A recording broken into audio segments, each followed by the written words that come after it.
Welcome, everyone. Thanks so much for joining us today for our All Hands on Deck call, which also happens to be on Deck Awareness Day. So glad to have you guys here for that and hope you're able to celebrate Deck Awareness Day in some way. I do see lots of red going on, so that's a simple way to participate today, or maybe go take some sidewalk chalk and go outside and draw a picture of what you think the word hope looks like. That's another way that you can participate today for Deck Awareness Day.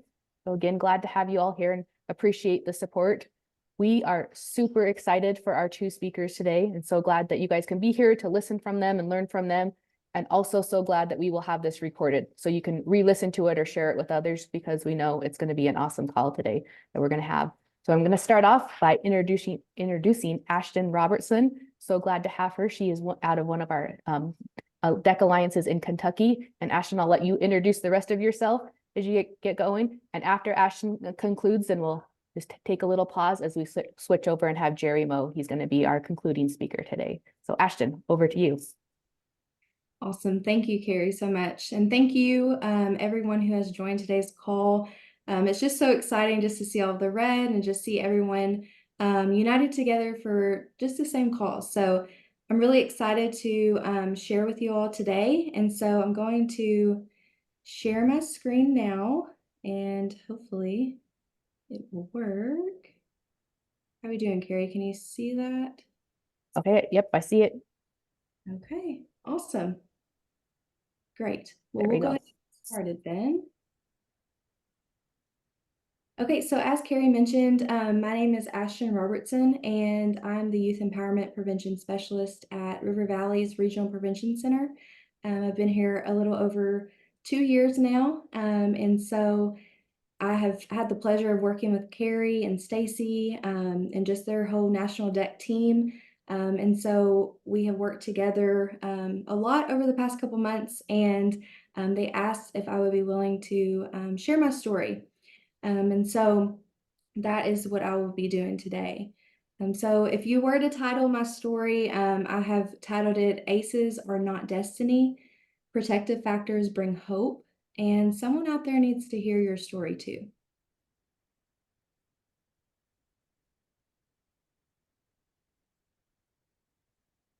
So on April 2nd, 1999, at approximately 6:30, weighing in at 8 pounds and 6 ounces, I was born into the world to my mom and dad. So my parents, they were 21 and 22 at the time, now had a baby to raise, a home to sustain, and a family to build. Feeling the weight of the world, they decided to get married because it seemed like the right thing to do. However, the countless fights and many nights, just drunken nights, led to marriage that was broken. It did not last long at all. And so, as you can see here over the timeline, in 2002, my parents filed for divorce. And before she knew it, she was a single mom raising a baby all on her own, which would be my first risk factor of many. It wasn't long after my dad began to go in and out of jail, one arrest after the other, eventually spending half of my life behind bars due to domestic violence with my mom and a deep, dark addiction that stole my dad away from me. His addiction, witnessing the abuse, and his time spent incarcerated led to 3 more risk factors that impacted my life in a far greater way than I could have ever imagined. In fact, while I have done a lot of work on inner healing, there are some memories that still impact me to this day. My mom eventually remarried, and as you can see here, my sister, a sweet baby sister in 2004, was born. I didn't know it then, and she probably didn't either, but we would soon be each other's very best friend.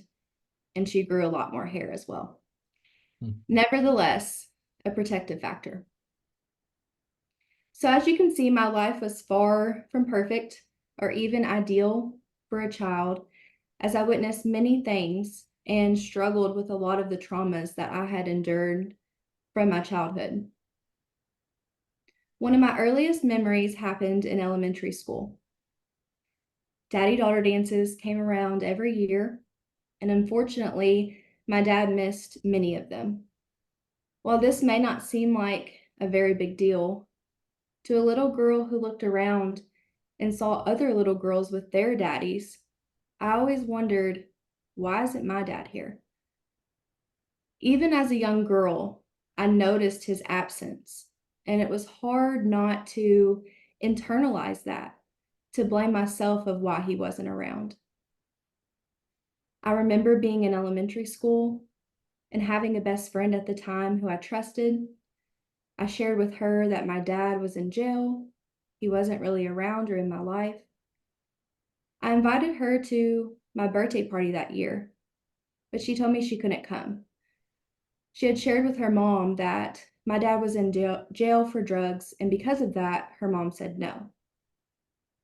She was worried about my home environment and didn't want her daughter to be influenced. I was in 5th grade at the time, and although his incarceration was out of my control, I was subjected to the impacts and consequences of his addiction, a shame that I was to carry. I remember meeting many of my dad's girlfriends throughout my childhood, but one sticks out among the others. I won't say her name, but she was convinced that my dad did not want me and went as far as telling my mom that she didn't need to bring me over to see him anymore because my dad has started a new family and he doesn't want me. Those words are really chilling to repeat out loud. And I remember being in middle school and learning that my dad got in trouble again. And this time it was all over the news. My mom picked me up from school that day because she didn't want me to be teased or find out from my peers what had happened. You see, it followed me throughout my years, and while physically I was safe, emotionally I struggled with why my dad would choose drugs over me. Why was I not good enough to make him want me? What could I have done differently? My mom always did a good job of trying to hide my dad's addiction from me, but even in her attempts to protect me, there always seemed to be times I would be hurt emotionally as a result of his addiction. You see this sweet little girl pictured here. She had to grow up really fast. She had to be really strong. A superpower, some might even call it, but to a little girl, it was confusing, isolating, and disappointing. But one thing remained constant, and that was my mother in my life. She provided a safe place, and open arms, and a great listening ear. And she is my trusted person, a protective factor. While my childhood wasn't the greatest, I persevered and accomplished many of the things that I set out to do. Moving forward on to 2017, I graduated high school and had plans to attend the University of Southern Indiana in the fall and pursue a bachelor's degree in social work. And I did just that. In 2021, I graduated from the University of Southern Indiana with my undergrad in social work and a double minor in psychology and criminal justice. I wasn't sure what I wanted to do just yet, but I knew I wanted to help people. And thankfully, I was able to have many opportunities for internships to get my feet wet and go into the world to figure out what it was I was meant to do. And by no coincidence at all, I landed in prevention at River Valley with the best supervisor ever, Brooke. I didn't know anything about prevention, but decided I would give it a shot. While beginning my new job, I had already started graduate school and was pursuing my master's in social work with an addictions focus at Campbellsville University, and I graduated the following year. My education was another protective factor. That year was significant for me because not only did I graduate with my master's degree, but I also bought my first home. And I was pretty proud of myself, to say the least, because I beat many of the odds that were stacked up against me.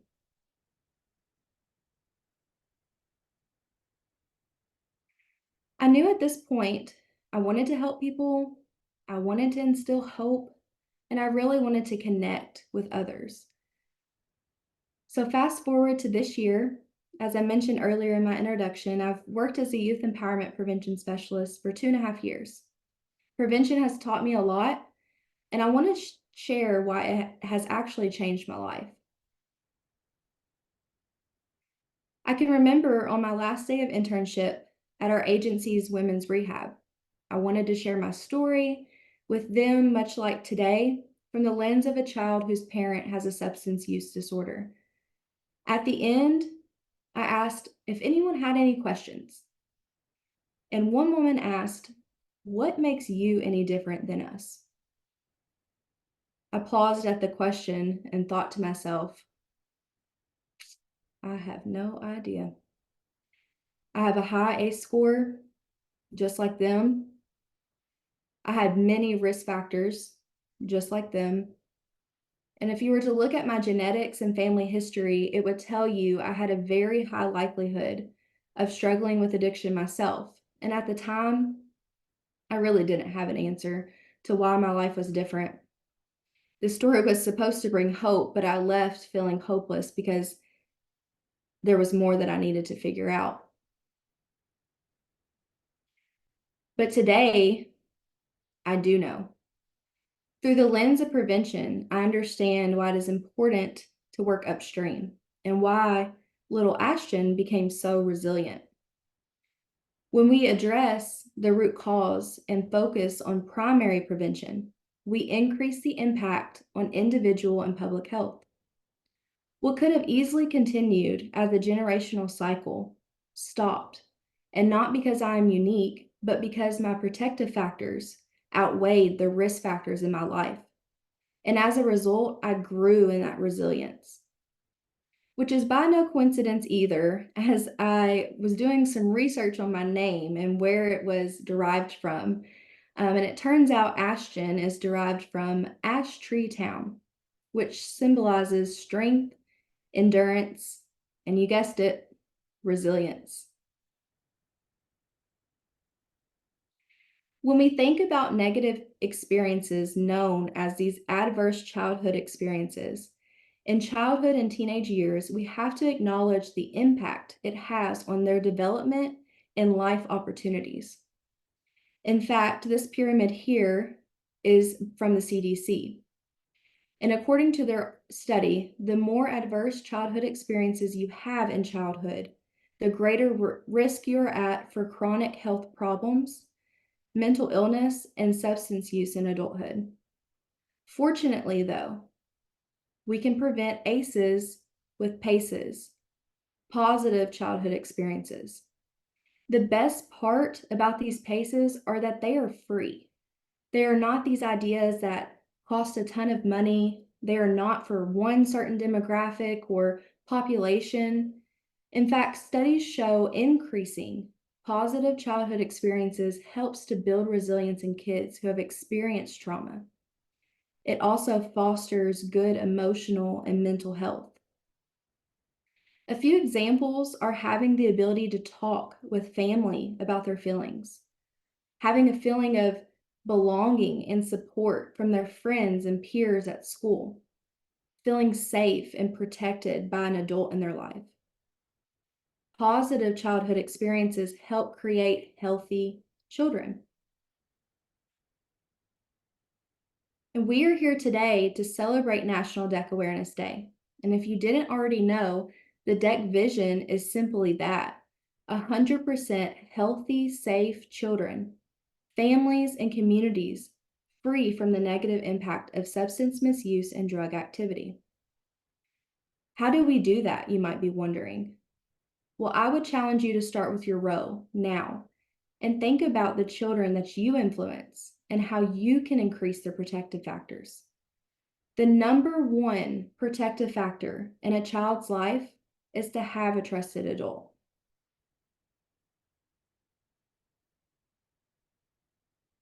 So be a Mr. Jensen. I want to show you this video to really hit home that it does start with you. The answer, the difference, the challenge, all depends on us to go the extra mile and be that change.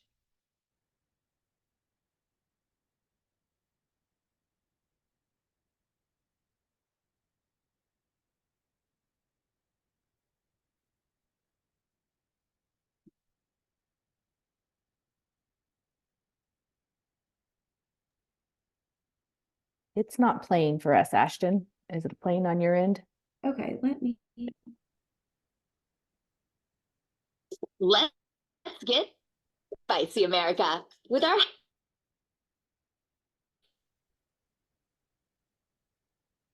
Let's see. jalapeno pepper jack steak burger, melted pepper jack cheese, zesty grilled. We're hearing the commercial. Maybe the commercial needs to happen before the video would play. Okay, let's try it this way. And Carrie, just let me know if it isn't coming through on your end. Okay.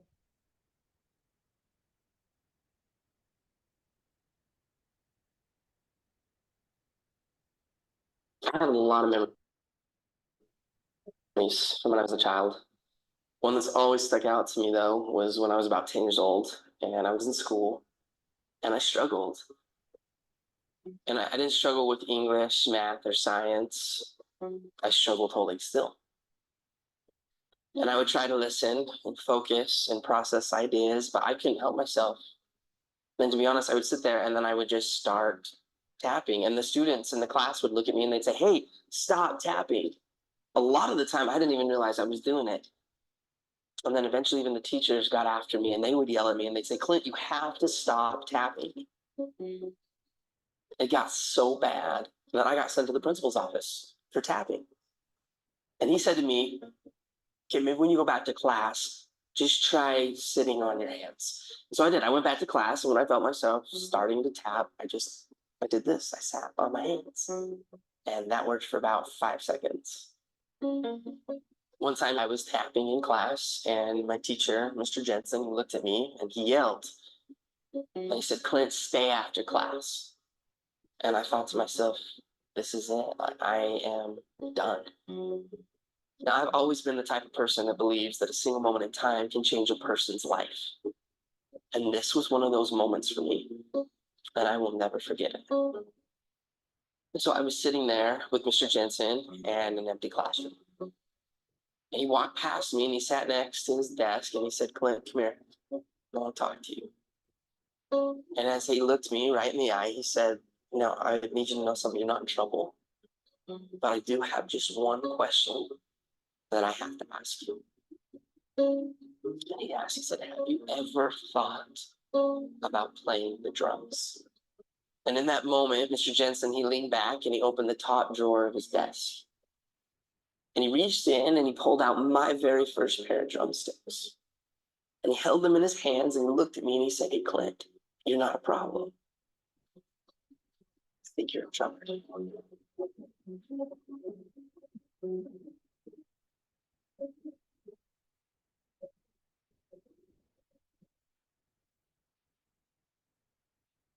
From that moment on, I've never put those sticks down. Toured, recorded, played drums all over the world. My whole college education was paid for with drumsticks in my hand. Just because of a single moment in time when somebody believed in me.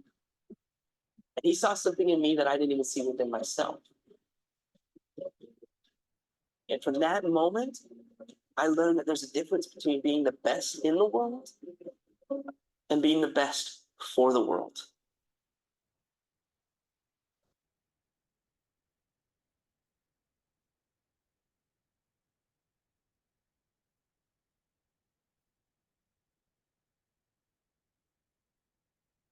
Yeah, I just love that video.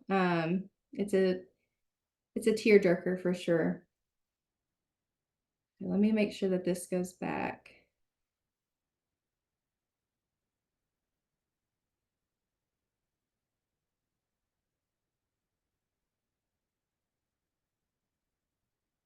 Okay.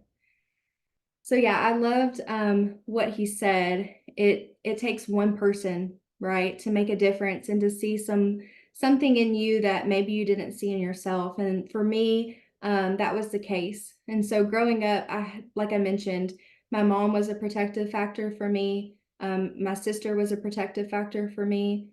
My education, but along the years in my life, I was also involved in basketball. So being on a team where I felt a sense of belonging.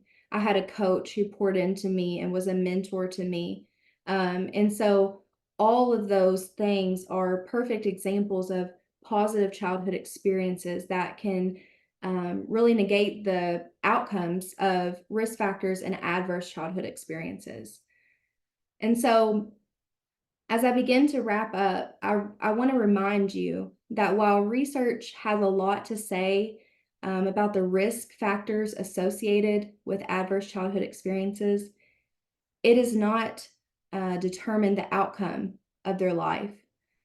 The obstacle is seldom the absence of a problem, but rather the absence of hope. So it is important to keep this in mind when interacting with drug endangered children. It's not a one-size-fits-all approach. We have to really be individualistic and get to know the children that we're interacting with, and be that Mr. Jensen for them. So by sharing my story today, I want you to know we can change the trajectory of a child's life by providing help, hope, and support, and remembering that ACEs are not destiny, protective factors bring hope, and someone out there needs to hear your story too. Thank you all very much. Thank you, Ashton. That is awesome. I'm seeing some people clapping for you, so we appreciate you sharing that so much. And we know that's not an easy thing to do. So you bring us hope by sharing that stuff and helping us know that we can make a difference and do some of that. So thank you so much. I do know Ashton said that she would be open to some questions, but maybe think about those questions and put them in the chat while we go on to our next speaker, and then we'll have some time towards the end. If there's any questions that you want to ask of Ashton, we can do that towards the end. So now we're going to turn it over to Jerry Moe, and I don't think I need to introduce him. I think everyone knows and loves him as much as we do here at National DEC. And thank you so much, Jerry, for being with us today. Thanks, Carrie. A happy DEC Awareness Day to all of you. And to almost all of you, I say good afternoon, but to Bobby Lynn Palmer in Alaska, good morning. Ashton, that was amazing on so many levels. You know, when I sit and listen to you, you give me a sense of hope in that as DEC continues to grow, you're one of those next generation leaders that we so desperately need. So thank you so much. And you know, what's fascinating is that there are more than a handful of us who do this work that are drug endangered children ourselves. You just heard Ashton's powerful story. I think it was the last time we had an all hands on deck, Chuck from Missouri talked about his childhood. And for those of you who were at the national conference that the DEC did last August, boy, it seems a lot longer ago than that, but last August in Houston, I talked about being a DEC kid as well. And I think the key is for those of us with that lived experience to share it, to tell our stories. But Ashton, as you did so well, to focus on what led us to our own healing. You know, the need to focus on solutions and hope. You did both of those things.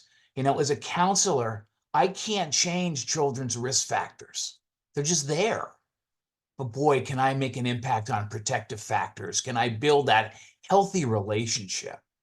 And that's the key. And that was the message that you gave. And so, you know, it's important for us to be able to share that lived experience. But one other thing about that. So is it a prerequisite to help kids that we need lived experience? Absolutely not.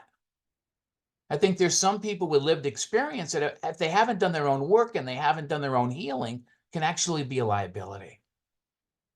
But it's that sense of purpose and caring and competence and heart and passion and spirit that all of us can make a difference in kids' lives.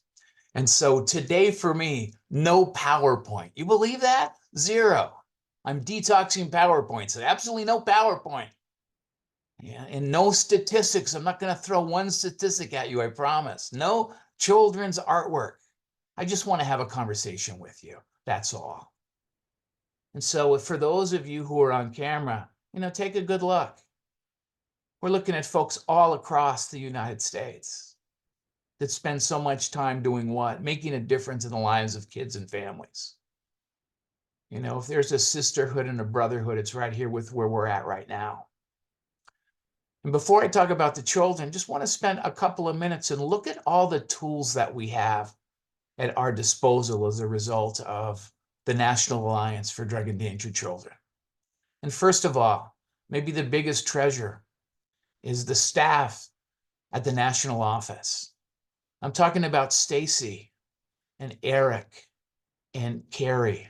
I call you the mighty three. I don't think I've ever said it to your faces, but I'm far enough away. You can't do anything to me right now. But honestly, you're extraordinary. What you do to make everything work for the rest of us is extraordinary. We wouldn't be here today without you. And so I just want to say thanks to you for that. I don't know if you get enough of that, quite honestly. So what are some of those other essentials? How about DEC training? DEC training that gets us all on the same page. Just incredible training. And through the years, look how it has grown and evolved to include human trafficking and to look at marijuana is not such a benign drug as it's often made out to be. It's quite insidious. So that training to get everybody on the same page. State chapters. You know, how many state chapters today are actually doing a conference to celebrate DEC Awareness Day? Ellen and the crew in Massachusetts, Tennessee, Tabitha Curtis. I think Nevada's doing something. It's all over the place. How exciting is that? Because it's the state chapters that take things down to the local level and actually serve the kids and the families who so desperately need us. Think about that multidisciplinary approach. You know, I can't do this alone, but we can do this together. It takes all of us. Think about the ways that National DEC helps to the states and local communities find out about what resources are available for families and children. And it takes someone to really know what's happening on a local level for that to take place, because we never have enough resources that we need. And so, gosh, there's so many things at our disposal. And I think I just want to also say everybody is working so hard. And I want to just for a moment acknowledge that and honor that and celebrate that and say thanks to each and every one of you. You know, we are the National Alliance and the state chapters, and together look at the difference we can make. And so with that in mind, I just want to share a couple of things about the children, what I believe kids need. And I'll only do three. Obviously, they need a lot more than that. But let me just share with you three. Number one, they need our voices. And they just don't need our voices today. They need our voices every day. Because we're talking about the forgotten children. You know, when law enforcement gets a warrant and goes to a house and does a raid looking for drugs, the first thing that people don't think about is the children. They don't. They think about other things, rightfully so. When somebody under the influence of cannabis is in a car accident, something terrible happens and other people get hurt, we're not necessarily first thinking about those precious little kids in the back seat. When a mom or a dad or an older brother or sister dies from a drug overdose, the first thing that comes to most people's minds are not the kids, other circumstances. And I think what really sets DEC apart is we do think about the kids first and the families and what in the world we need to do to help them. I've spent 45 years working in the addiction treatment field. A dear friend of mine who I've worked with forever, Dr. Wendy Wade, is on this call. Wendy, great to connect with you. And you can ask almost anybody that works in drug treatment today, yes or no, substance use disorder is a family disease. I think most everybody would agree, at least a great majority would agree.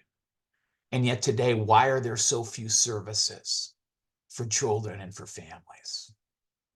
So they need all of our voices. And you know what? I can do a better job, and I will do a better job. For the last couple of months, I did something I said I never do my entire life. I joined LinkedIn. Can you believe it? And the reason for that is twofold. If you use that as a resource, more and more children's programs that are available across the United States, most at no cost at all for children and families, drug endangered children and families, are advertising their services. Go to LinkedIn, look at some of those programs, even programs done virtually. And I believe I'd much rather be in person, but you know what? Between nothing at all and virtual, I'm going to pick virtual every day of the week. And tomorrow will be my next post. Every couple of weeks, I'm posting about drug endangered children, not the pervasiveness of the problem, but the solutions that we're finding to help kids and families. And so please, I encourage you to join. Do not follow me, connect with me. I want to learn from you as well in all of this. So what else do we know about these kids? They're the first hurt and the last helped. They're often silent and invisible, simply as a means to survive. They're living in environments with chaos and unpredictability and inconsistency. Through the years, ask the little kids, ask the teenagers, what's the toughest time during the day? And Monday through Friday, consistently, what kids and teens have told me, the toughest time is going home from school, because you're never quite sure what it is you're going to find. What's the toughest time during the week? Saturdays and Sundays. Why?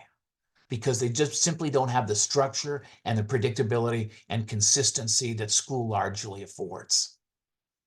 Now, these are boys and girls that are dealing with chronic loss, grief, and fear. So many of these kids think that somehow it is their fault. Why? Because no one has ever told them that it's not. And what's interesting, sometimes no one ever has told them that it is their fault. But when kids experience trauma and no one explains it to them in an age-appropriate way, they make up a story. And unfortunately, often that story is just about themselves, because developmentally, little kids see themselves as the hub of the universe. We're talking about kids where there's isolation. Ashton said it so well, where there's isolation, where there's secrecy, where there's shame and there's suffering and stigma. And Ashton, how unfair a girl that you invite to your birthday party isn't allowed to come. And there's another consequence for you for something of which you had nothing to do with. Randy is 10 years old. Randy is this incredibly bright and articulate young lady who ends up coming to the children's program at the Betty Ford Center with her grandma, first for just a visit. When Randy was a toddler, her mom got involved in drugs. It started out with a prescription, and it escalated from there. And pretty soon, mom was so deeply entrenched in an underworld culture that day by day took more away from her true authentic self and took her more away from her daughter that I know she loved. When grandma brings Randy to meet with me at the Betty Ford Center, Randy comes in and hands me what turned out to be a flyer. She had made this on her own. Talk about a computer whiz. 8.5 by 11 piece of paper. In the middle was a picture of her mom during better days. Up at the top in big capitalized bold letters, "Have you seen my mom?" Underneath the picture of her mom, any information, and there's grandma's phone number. And beneath that, she says, reward, $8.37.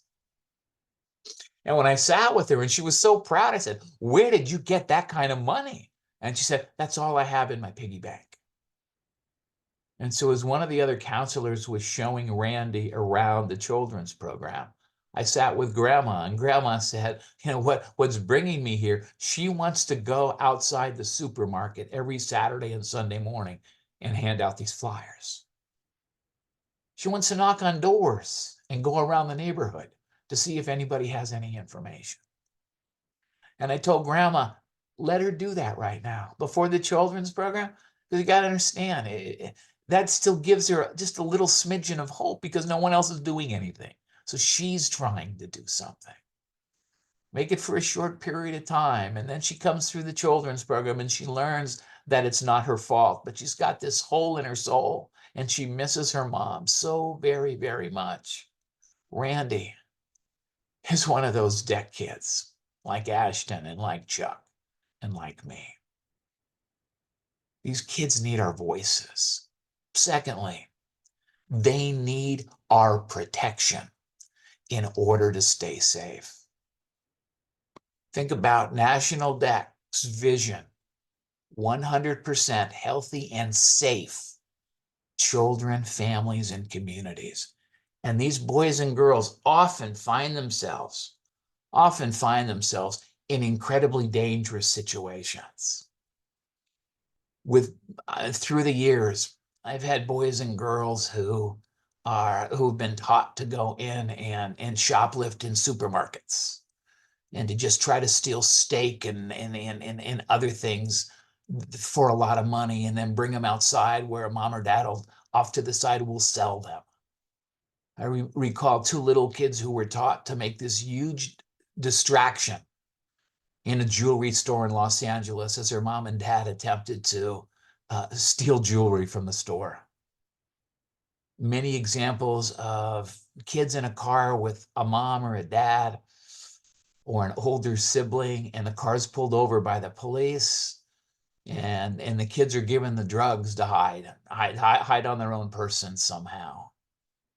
All different kind of things. So many times where a parent with a substance use disorder using illicit drugs will go somewhere and use those drugs to the point sometimes of even passing out.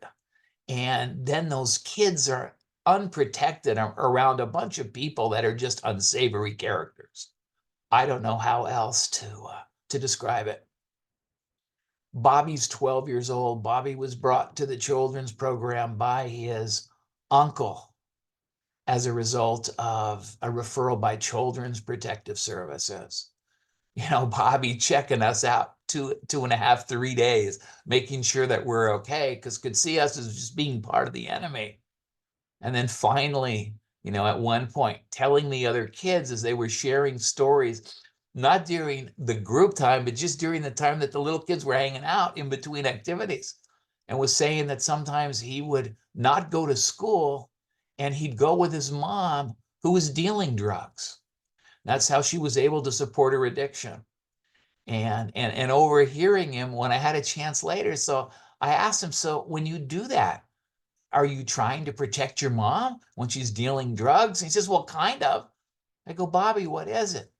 And he said, honestly, most of all, I would go with my mom, just to try to prevent her from running away again, and none of us knowing where she is. And so look how often that the kids become the parents and the parents become the kids in all of this. Kids need our safety. They need our voices. They need to help the world to see and to make the connection. Let's not forget these kids, my goodness. But they need protection. They need safety because they're often in situations where they're not. And lastly, you know, what else boys and girls need? After, you know, one member of our multidisciplinary team, all different kind of professions, once we identify and once we begin to interact with these kids, I believe most kids need a safe place to go to learn all about this stuff, to unpack it. And the participation in a program are some of those protective factors that Ashton made reference to.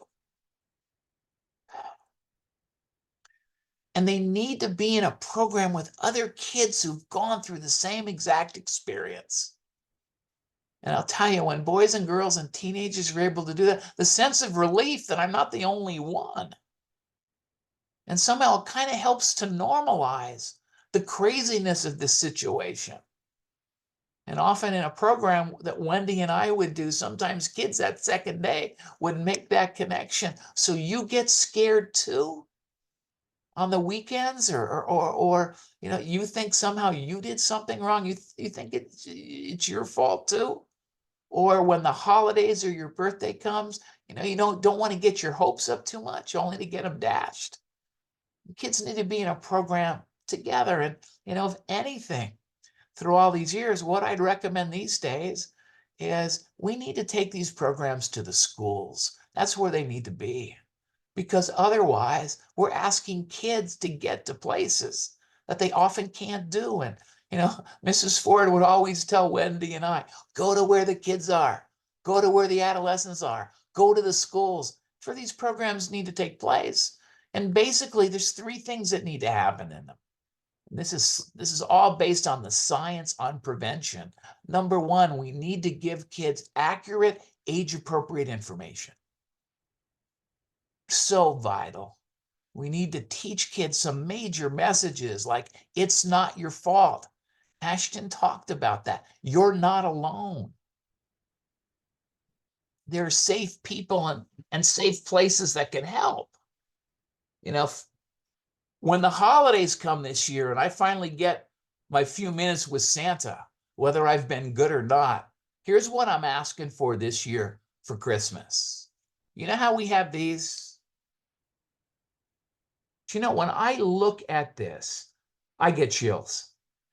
That is one of the most powerful visuals I've ever seen in my entire life. But you know what I want on the other side of this? 3 messages that we give every kid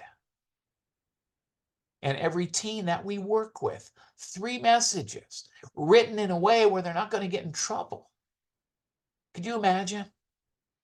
Can you imagine the law enforcement carrying and giving these out? And the docs in the emergency room and Children's Protective Services and teachers and the faith community across the board, CASA volunteers. We need to just pass these messages all over the place. Second, these programs need to be skill building. Where kids are learning how to identify and express their feelings after they spent most of their life trying to run away from them and not feel them. How to communicate, how to problem solve. What to do when they're stressed out, ways to positively cope and self-care. And lastly, in these programs, there needs to be an opportunity for children just to be kids and for teens just to be teens and hang out and have fun, but get a sense of belonging and attachment. Ashton, you said it, the grandmother of resilience is a woman named Dr. Emmy Werner. She's been doing a longitudinal study for 69 years. She is past, but other researchers are doing the study on resilience. When the study started, all of them were in utero. She's followed this group of people their entire lives.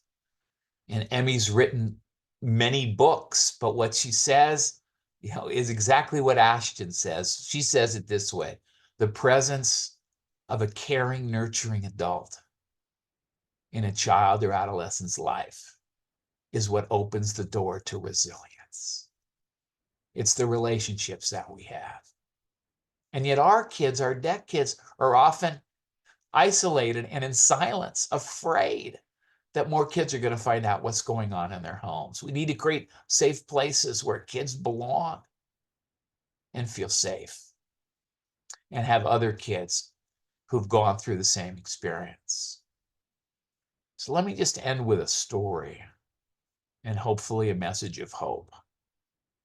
So there's a little boy named Manny, and Manny is 7 years old. And Manny came to the children's program his mom brought him.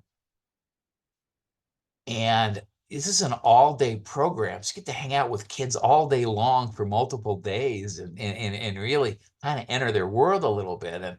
And what I noticed is, we went to play hide and seek in the dark in the big auditorium. And he only played one game. And then he says, I'm just going to sit. And so, I noted it. I said, okay, this is interesting. Let him be. And then the day goes on and we swim in the afternoon. I mean, talk about advantages. We swim and he didn't have a swimming suit. It's no big deal because we would have people who would donate new swimming suits. So he could pick which one he wanted and it would be his to keep. And so he goes and he puts on the swimming suit and he says to me, because all the other kids are already out at the pool, he says, can I wear my shirt? Can I wear my t-shirt when I go swimming? I go, yeah, but how about if you wear one of our t-shirts so that when you get out of the pool, you got a shirt to put on that's not all wet. And so I said to him, what do you think? And he doesn't answer. And I say, could just lift your arms up and take off your t-shirt. And he lifted his arms a little bit and he said, I can't lift my arms. It hurts too bad.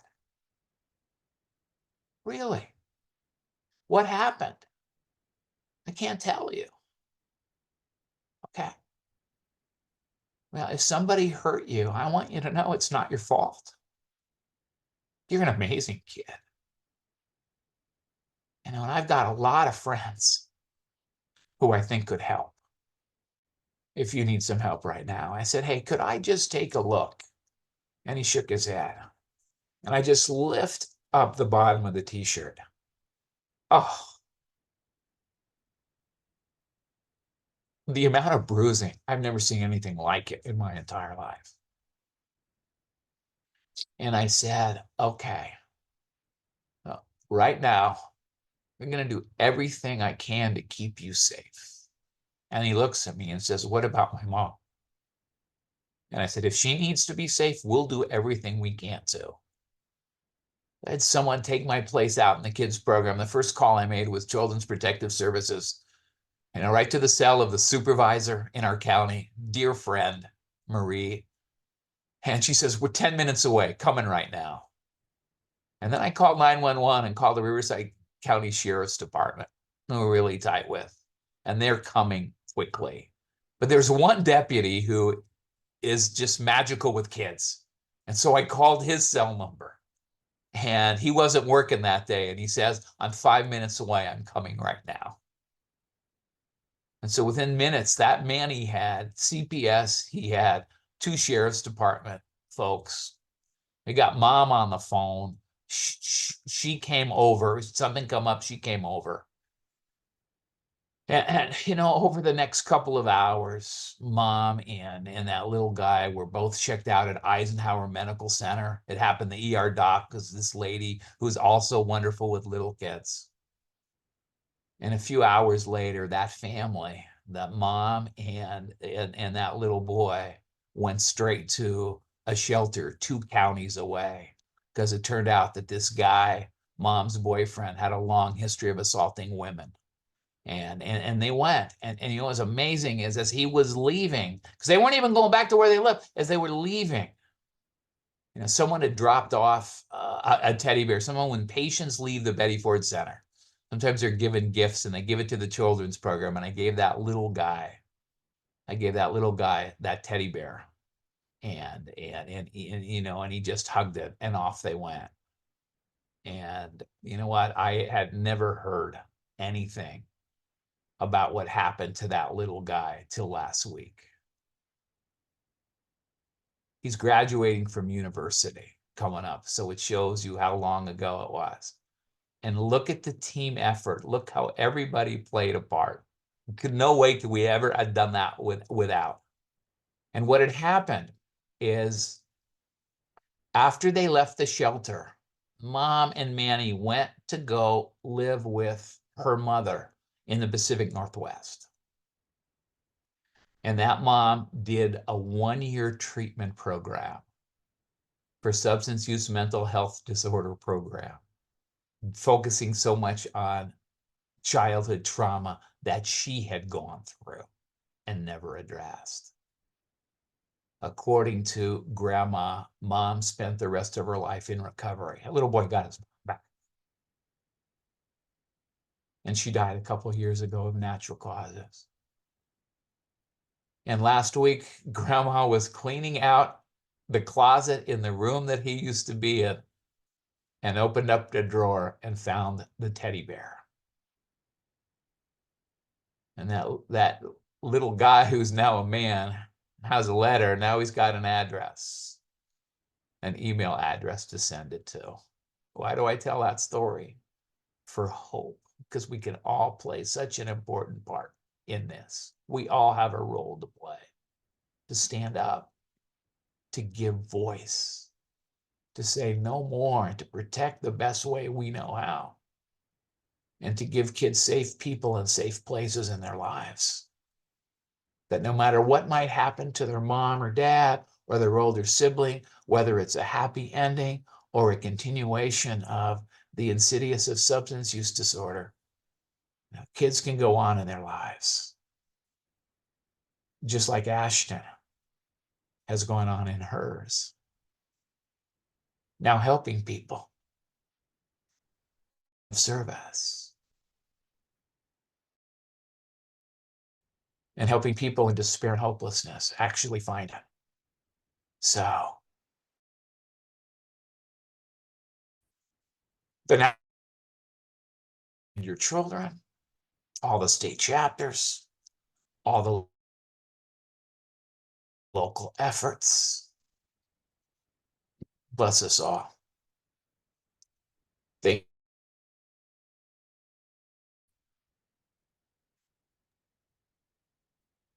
Thank you, Jerry.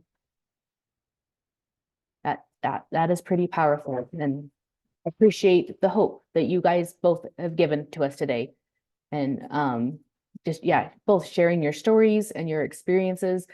I hope that everyone is hearing that in such the powerful way that we do have hard jobs. You guys are working in hard fields every single day, but we have two examples in front of us of the hope that you can provide and that you are providing. And even in Jerry's story there at the end, he didn't know what happened. He had great collaboration when he called to make that report to get this little boy help, and did all that he could do to provide that help, hope, and support. And it wasn't until many, many years later that he ever even learned, kind of the outcome of that. And it's a positive outcome because of that help and the collaboration that you guys all provide through the work that you're doing every day. So again, thank you for the work you're doing, the hard jobs that you have. Know that it's making an impact. Know that you're putting those positive childhood experiences in place to help those children be more resilient as they move forward. So again, Ashton and Jerry, thank you both so much. We do really, truly appreciate all that you've shared today. I did mention that both Ashton and Jerry were open to taking some questions. We have about 5 minutes left. I did just see one question in the chat for Ashton so far. So Ashton, it says, what is your relationship like with your father now? Yeah, so our relationship is very minimal. He is alive, he's not incarcerated at this time. But it's sort of like what Jerry had mentioned earlier, as far as like you find yourself role reversal. And so a lot of times I found myself acting as if the parent to reach out and ask, how are you? Haven't heard from you, that type of thing. And I talked about inner healing, and part of that is having boundaries. And so unfortunately, I have to have some of those boundaries in place. But he is well to my knowledge, and we do talk here and there. So hopefully over time we can rebuild that relationship. And you did say, unfortunately, there's boundaries in place. Boundaries are a good thing, Ashton. And so I'm glad that you can have them there, and that's a good protection to you. And when you're feeling good, it sounds like you are able to connect with him. So it doesn't need to be unfortunate, so yes, just want to make sure that you're aware of that too. Yes. We might have lost Jerry on his internet connection there, but any other questions? Oh, here's one for you, Ashton, again. What happened with your sister? So my sister and I have different dads, and so my mom is still married to her father, and we are probably closer than ever. She's actually getting married next month, and so to being by her side that day. That is awesome. Congratulations to her and to you guys to celebrate that. That's very exciting. right, I'm not seeing anything else pop in. I'll maybe give you all 30 more seconds to think about something and get a question there in the chat. Again, thank you so much for being here with us today on DEC Awareness Day. Thank you for the red that you're wearing, for the trainings, for the conferences, for all the different ways that we know you guys are participating across the country. And we really do have across the country. We have Massachusetts and Alaska, and I see a whole bunch of people in between. So we're so grateful to have your support here today and for the work that you guys do every day. So just kind of want to give that reminder again, like Ashton was talking about, that there is hope. The work that you're doing is hard work, but it's wonderful work to help provide that hope to these children and families that desperately need it at times. And so thank you again for all that you're doing.